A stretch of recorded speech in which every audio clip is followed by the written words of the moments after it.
Ay, good morning. Good afternoon. Good afternoon pala. Bali. Nandito tayo ngayon sa LTO. Bali, ituturo namin sa inyo kung paano magparehistro ng sasakyan. So, ano ba yung kailangan para mai-rehistro mo yung sasakyan mo? So, unang-una, kailangan dala mo yung kahit man lang yung Xerox ka. Oh, yung Xerox lang. Kahit yung Xerox lang, sapat na. Ng ano? Xerox ng ORCR. ORCR tsaka yung ORCR, yung ORCR lang. Xerox ng ORCR kasi yung ano ba isa? Yung insurance, Kukuha ka ng yearly bago. naman yun kukuha ka, oo. Kukuha ka ano ba? Kukuha ka nun yearly. So, hindi mo kailangan magdala ng Xerox nun. Kailangan lang unang-una Xerox ng ORCR. Tapos, kailangan mo rin magpa-emission and yun na. So, ang una mo gagawin, pa-Xerox ka muna ng ORCR, no? Yun, dadalhin mo ngayon doon sa ano bang tawag doon? Hindi, mag-emission din muna. Pwede kang muna dapat. pwede ka ring mag-emission muna kung alam mo naman na yung proseso, or pwede mo ring pumunta ka muna dito sa may inspection, nag-check ng papel, ina-inspect nila kung ano pa yung kulang mo, then i-instruct ka nila na magpa-emission or kumuha na ng insurance. So, since ngayon, halika, samahan niyo na kami.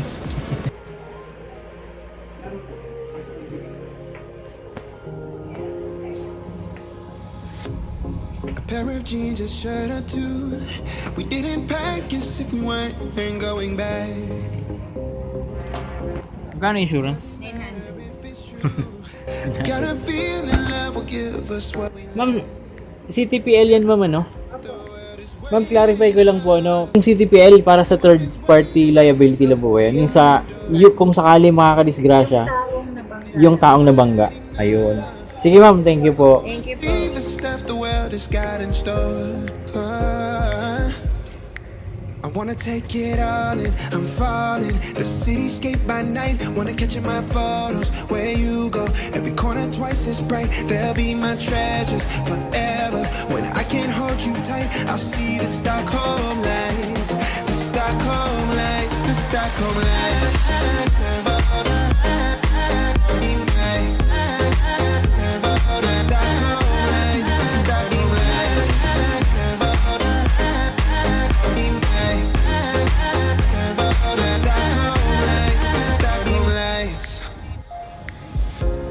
Tomorrow feels a year away, like the seconds, the beginning and the end.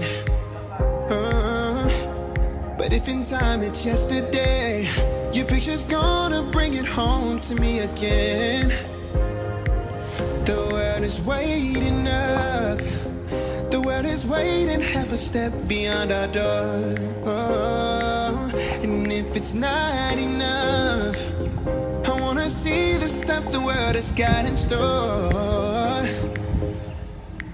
I wanna take it all in, I'm falling. The cityscape by night, wanna catch in my photos. Where you go, every corner twice as bright. They'll be my treasures forever. When I can't hold you tight, I'll see the Stockholm lights. The Stockholm lights, the Stockholm lights.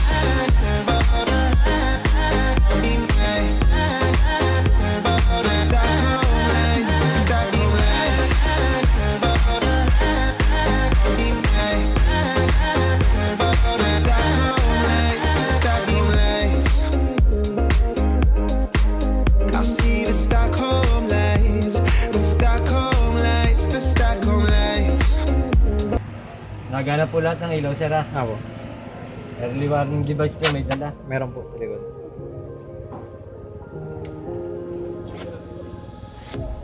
A pair of jeans, a shirt or two. We didn't pack as if we weren't going back. It doesn't matter if it's true. I've got a feeling Brake light po. Check lang natin brake light. Sige po. the world is waiting up. The world is waiting half a step beyond our door. Start, sir. Ayun po.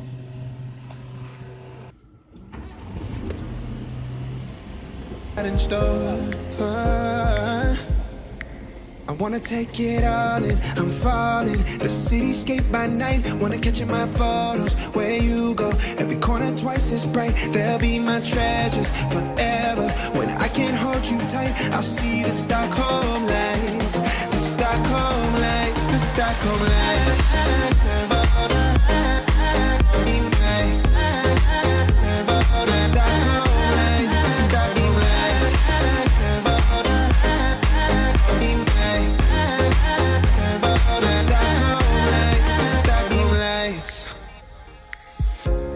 Tomorrow feels a year away, like the seconds, the beginning and the end.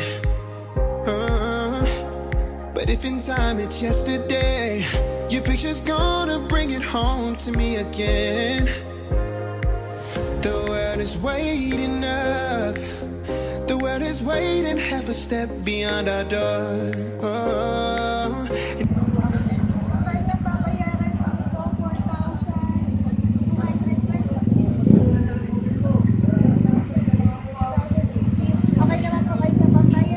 Apo. Regarding po sa mga penalty, paano po ba yung breakdown doon? Multa po ba sa violation or penalty sa registration? Sa registration po. Automatic po kasi sir, 50% ng MDUC yung kanilang Paano po yung pag 2015 na taon? Paano ba yung breakdown? maximum po kasi natin sa collection, kung wala tayong violated is 2 years. So kung kumpitan mo lang po siya ng 2 taon, times 2 na MDUC, multiply mo po sa 2 taon. Plus yung kanyang penalty po na Kalahat. 1 year lang. 1 year. Magkano yung per year? Magkano yung per year po? Ay, wag kano yun? Kasi naka-maximum na siya ng 2 years collection kung walang bayad. For example, Okay. kasi ang last registration date po nito is 2015. Yes po. So yung MDUC po kasi nito, ang basic po nito is 1,000 pork spread.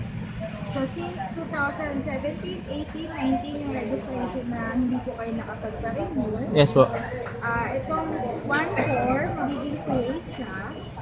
Plus yung para sa ngayong taong additional lang tayo ng 1/4. So 1/4 lang yun. So parang yung 1/4 po times 2.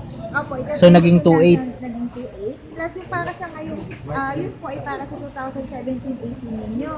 Okay. Then yung plus 1/4 tayo para sa 2019 kasi August na next month sa sumunod na Apo. araw, sa makalawa, August na siya. So i-cover na rin natin yung registration niyo ngayon for 2019. So mag-a-additional lang tayo ng 1/4 MDUC po doon na 350. So papatak po siya na 3,150. Okay. Pero yung penalty niyo as is po tayo, isang taon lang po, na 700 po. Po.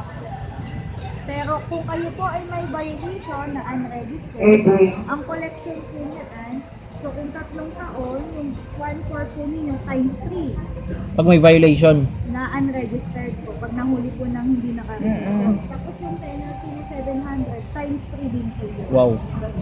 Pag may violation. Na unregistered po. Pag nahuli ka na Pag nahuli. Unregistered pa yun. Bukod pa yun ma'am sa 10,000 na pag nahuli ka na ano. Okay. Ma'am, kunwari 10 years na siyang expired, ganun pa rin ba? Same pa rin? Maximum po tayo ng 2 years. 28. Okay. Sige ma'am. Okay Basta po. wala pong violation. Kaya po, Ah, po. kung may violation na unregistered, so kung 10 taon, times 10 po. Times 10? Opo. Depende po sa ilang taong hindi nakarehistro yung times niya. Oh, Basta may violation. na unregistered. O Okay. pag nahuli kang hindi nakarehistro. Oo. Okay. Ganun pala yun. Okay na po ma'am. Sa payment natin for 2 plans po ako po tayo. Window 6 na lang ma'am, antayin na lang ulit yung number. 79. Ma'am, thank you po.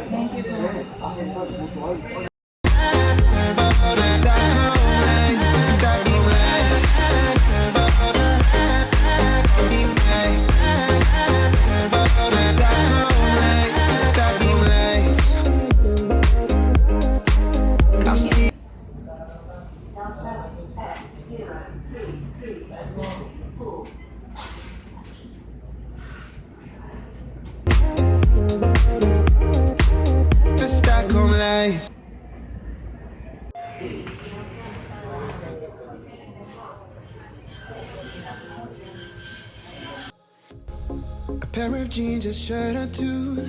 We didn't pack as if we weren't going back. It doesn't matter if it's true. I've got a feeling love will give us what we lack.